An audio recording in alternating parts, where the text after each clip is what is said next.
Ada 2 film bioskop saya tonton sampai 3 kali masing-masing, plus 1 film dokumenter di National Geographic. Film American Made dan Laughing Pablo ditambah film dokumenter episode Medellin, kartelnya di Nat Geo. Dalam film tersebut semuanya diawali di sekitar tahun 1978. Di mana wilayahnya dan siapa pemerannya? Nicaragua Contra, Panama Noriega, dan bos kartel Pablo Escobar. 3 negara Amerika Latin tersebut, Nicaragua, Panama, Kolombia, melawan hegemoni Amerika dengan menggunakan narco economic strategi, narco warfare strategi. Kita semua tahu dengan lemahnya pemerintah Demokrat Amerika waktu itu, Amerika hampir kalah. Di kemudian hari, hal itu menjadi pelajaran berharga bagi Amerika. Kita semua tahu Amerika jadi melek. Amerika sangat peduli dengan homeland security-nya. Mereka jaga di semua sisi, di mana sisi utara Kanada aman di tangan Amerika. Perbatasan dengan Rusia dijaga dengan Alaska. Bahkan di kutub utara, mereka saling serang menciptakan badai weather warfare sudah sering Rusia dan Amerika lakukan. Tapi tetap posisi utara aman buat Amerika. Sisi komunis selatan Amerika ada Kuba dan beberapa negara Latin lainnya. Di akhir tahun 1970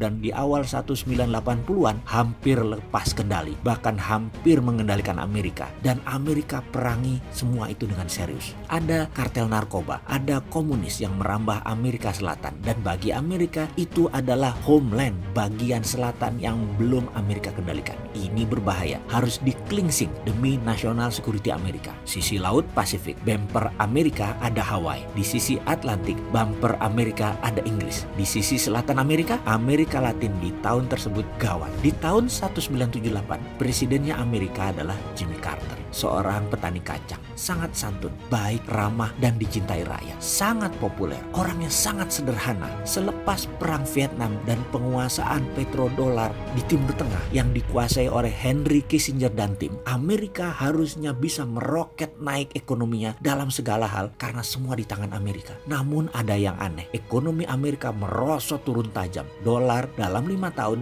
turun 50%. Ekonomi Amerika saat itu berat, harga-harga naik. Tim ekonominya padahal terbaik, tetapi untung popularitas Jimmy Carter tetap tinggi. Hebatnya lagi, narkoba masuk Amerika itu seperti hujan dari udara, tidak bisa terbendung. Dari mulai pesawat terbang rendah di bawah radar, kapal selam isi kokain, uang tunai keluar melalui darat, udara, laut ke Panama, semua tidak terdeteksi dan tidak bisa dikendalikan. Amerika seperti tidak ada pertahanannya sama sekali. Padahal Jimmy Carter tidak korup, presidennya sederhana, baik dan santun. Hasil analisa politiknya, ternyata dia tidak mengerti geopolitik dunia saat itu. Bayangkan, Amerika negara adikuasa tidak punya grand plan di bawah petani kacang Jimmy Carter itu, dan dikacangin sama negara-negara kecil Amerika Latin juga Jepang. Rakyat Amerika setelah 3 tahunan Carter administration akhirnya merasakan pukulan ekonomi karena narkoba atau bahasa akademinya narco warfare terimbas secara langsung. Sampai elit partai oposisi, Partai Republik yang menyadari kelemahan Presiden santun Jimmy Carter tersebut mulai gelisah karena narkoba naik terus merusak generasi muda Amerika dan tidak ada counter dari narco warfare strateginya Amerika. Dari sisi keterpilihan bagaimana? Semua orang menebak berdasarkan Gallup poll, lembaga survei kenamaan Amerika, bahwa Jimmy Carter sing ada lawan, pasti terpilih presiden lagi. Orang baik dan disukai, sangat populer. Walaupun dolar jatuh 50%, ekonomi terasa berat hanya di kalangan pelaku ekonomi kelas tengah dan atas saja yang